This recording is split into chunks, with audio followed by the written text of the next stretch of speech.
Now our focus is on the top trades of the offseason. Jon Heyman, good morning to you on the inside corner, 5 through 1. And when I looked at this and saw you were going to do this exercise, I thought this is a difficult one. And you agree because there's a tie at 5. Yes, absolutely. We've got a three-way tie. I'm going to start with Gavin Lux with the Reds. I like two of the Reds' moves. I have two Reds, two ex-Yankees. Gavin Lux, terrific batting average guy, contact. They obviously traded India. Big plus for the Reds. They've made some good moves in the offseason. Obviously, Tito Francona was one. He didn't make this board as it wasn't a trade, just a signing. But Gavin Lux, I think he is rejuvenated in Cincinnati. Number 2, another guy with the Reds. So they did a good job. Jose Trevino, one of my favorite players, ex-Yankee, terrific defender. He's got an 821 OPS. High batting average, certainly steadying on defense. They lost Stevenson. That is a big loss. Trevino has made up for it. My other one, number 5 on the list is Narvaez, Carlos Narvaez. Rare trade between the Yankees and the Red Sox. Red Sox made out here. Carlos Narvaez has about a 2 WAR. Similar stats to Trevino, about a 290 batting average, about an 820 OPS. Done really well. We're going to have 2 Red Sox trades on here, so they did some good things, even though they're not playing well. Right? Those 3 are in the 5 spot. I can't wait to see what 4 through 1 is, and Lux is a good one because he was able to know that he was getting playing time and kind of thrive in that mindset. Number 4, the National League MVP, 2-time All-Star World Series champion, Cody Bellinger. I spoke with him, John, in spring. It meant a lot for him to put on pinstripes. This was a fit.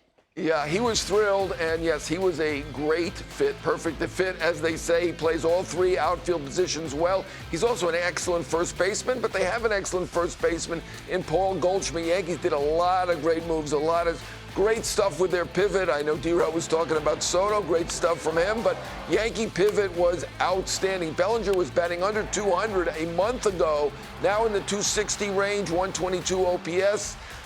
Plus, and he's been really good left field, center field, right field, which, you know, that's a big thing to be able to play all 3 outfield positions.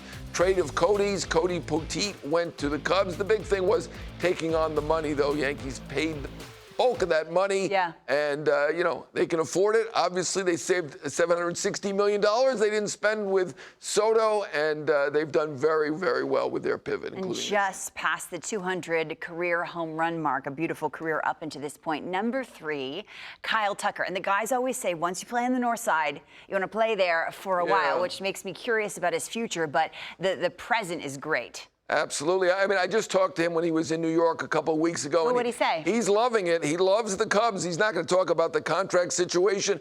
I think he's willing to listen. He didn't talk about that, but that seems to be what's going on there. The Cubs certainly want to bring him back.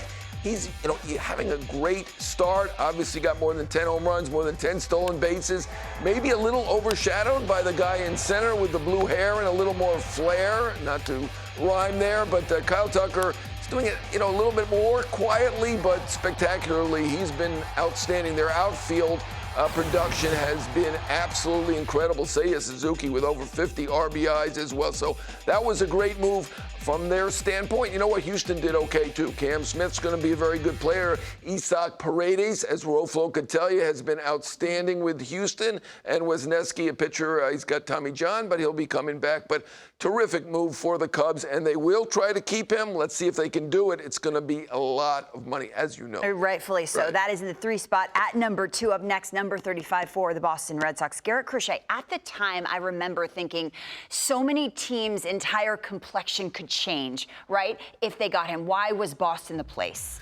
Well, Boston wanted that veteran pitcher, and they wanted a left-handed pitcher, and he has worked out great. So Boston's got 2 on this list. It obviously isn't translating in terms of the team, and you know, he hasn't won all of his starts, but he's pitched great. 75 innings, 89 strikeouts, got an ERA around 2. He's got almost maybe the best stuff in baseball, certainly in the top 5 in stuff, and one of the top 10 pitchers in the game, I would say. So that move really worked out well for them. I will say this, the White Sox did okay. They held on to him. They could have traded him half a year earlier to the Dodgers. They were offered Lux and some other players at the time. They did better going more long-term because, you know, obviously they're not going to win this year or probably next year. Sorry about that, Wolin, but doesn't look like they're going to win anytime soon. But I think they did well. They've got right now their starting shortstop with Mydroth, and he was kind of the third guy in that deal. They got Teal and Montgomery as well. But Garrett Crochet, he makes number 2 on this list because they were able to lock him up. So he's ahead of Tucker with a 6-year, $175 million deal for Boston. So give them credit. Not only made this trade, locked him up. He has allowed 5 runs in his last 3 starts. The Red Sox have lost every single one of them. Number 1, Jesus Luzardo. You and I were talking in the commercial break about the 2 prospects they gave up from. Doesn't matter. Mays, I think he's immaculate. I don't think he's lost in a Phillies uniform. Nope. Maybe one time. Has he not? Nope. He's just been exactly what they've needed. This staff is next level. Absolutely. I mean, he always had this kind of potential, and he's putting it all together. 5-0, a 2 ERA, leads in WAR among pitchers in the National League with a 3 WAR.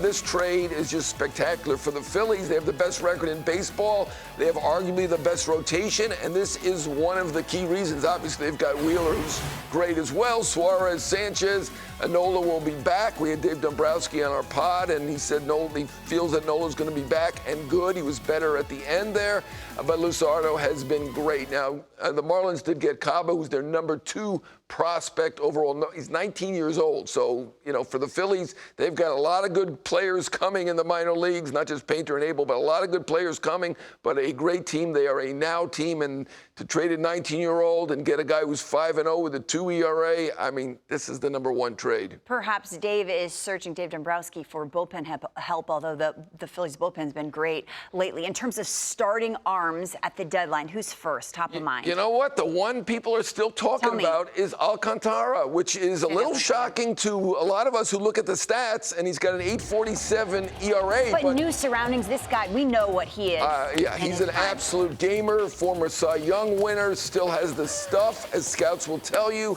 consistently at 98 miles an hour, even his start last night against San Diego, 98s across the board, but he did get hit. The command is really the issue, and that is often the issue coming back off of Tommy John. But I think teams, scouts feel that this guy will be back by the time of the trade deadline, and that's the guy that's most being talked about. There are a lot of other guys who are potential trade guys. Most of them are on teams that are kind of on the borderline of contending, and with 12 out of 30 teams making the playoffs now, there are not going to be a lot of these guys traded, so this is the guy in everybody's mind. Go. The arm conversation at the deadline is always my favorite.